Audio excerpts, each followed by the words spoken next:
लातूरमध्ये मुख्यमंत्री युवा कार्य प्रशिक्षणार्थींचा मोर्चा आहे। प्रशिक्षणाचा 6 महिन्याचा कालावधी संपला आहे। आता आमचं पुढे काय असा सवाल त्यांनी केलाय। तर राज्यातील 1,10,000 युवक युवतींचा प्रश्न ऐरणीवर आहे। रुजू असलेल्या आस्थापनांमध्ये परमनंट करून घ्या अशी मागणी आता प्रशिक्षणार्थींनी केलेली आहे।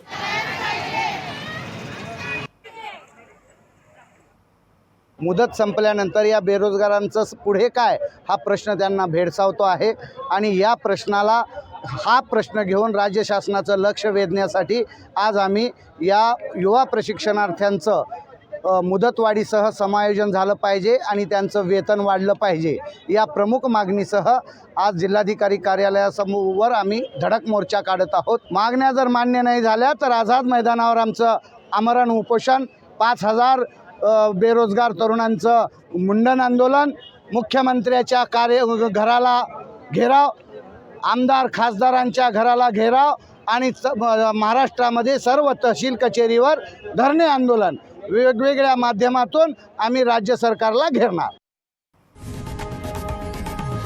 लोकशाही मराठी ऐका, पहा, जागरूक रहा।